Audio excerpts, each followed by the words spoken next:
So today I want to talk about stabilized decomposed granite.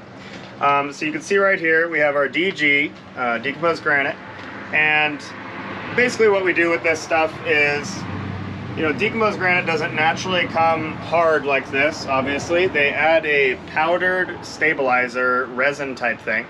So, and that's just mixed in with the DG. So when you spread it out and roll it out and compact it and water it, and you do that a couple times, it becomes a hard surface. As you can see, this is a very hard surface. You can even kind of tell. I mean, this is very nicely installed. I'm very pleased with this project.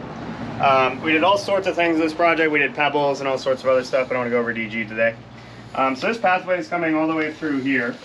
Stabilized decomposed granite. You know, if you have decomposed granite by itself, it's not really going to become hard if you compact it and do all that, right?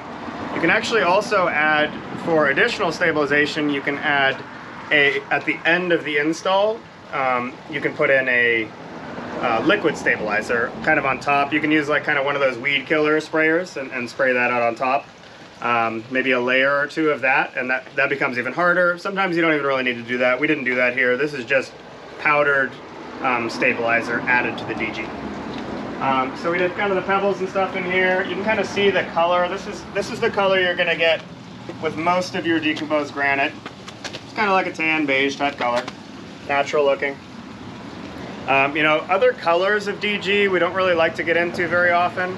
A lot of the times the different colored granites and stuff, and how they're stabilized and all this stuff, and kind of the texture and the coarseness, it doesn't actually compact and compress and get as hard as just the standard decomposed granite color, right? You've seen kind of some gray ones around here and there, and that's fine. If you want to do it, we could figure it out, but this is kind of what we like to do because it is the strongest and it's just the best. You know, if you want stabilized DG and you want a good patio and you want it to be strong and you want to be able to grade it and get the drainage out of it, you know, this is the way to do it.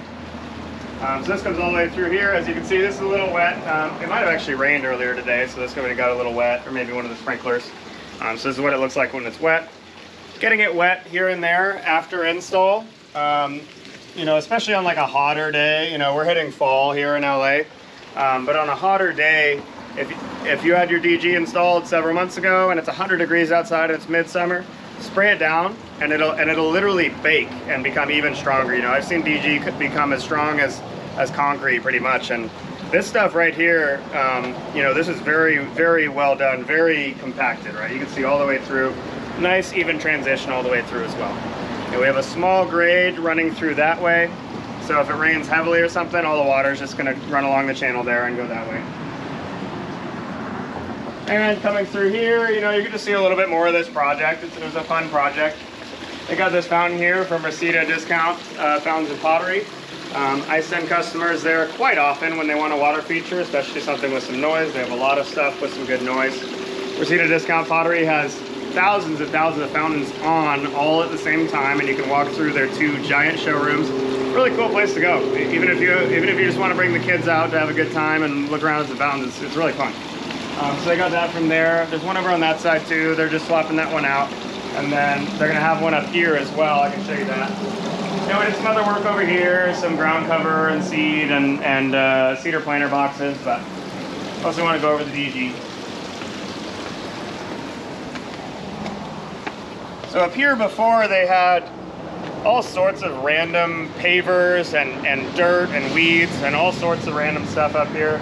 So we simplified it greatly, took all the pavers out, regraded, and put down more DG up here, right? So this DG pathway actually coming all the way through. There's another staircase on the other side, pretty much the same as this. It's over on that side over there. And, you know, they had this existing cinder block wall. I'm like, we don't really need to touch that. You know, we put a little stabilizer, 2x12. Piece of pressure treated wood there just for a little stabilization, but these are actually rebarred in, so they're not really going anywhere. We redid this rock wall all the way through. The rock wall was in terrible shape before. It was kind of just a few stacked rocks, and we actually took some of the rocks from the side that were stacked up over there, brought them up here, repurposed them, you know, so now we have this nice, beautiful, meandering rock wall there. And I have some sages and salvias and all sorts of drought tolerant stuff, and we have this large, that would be called like a large bark, you know, redwood bark.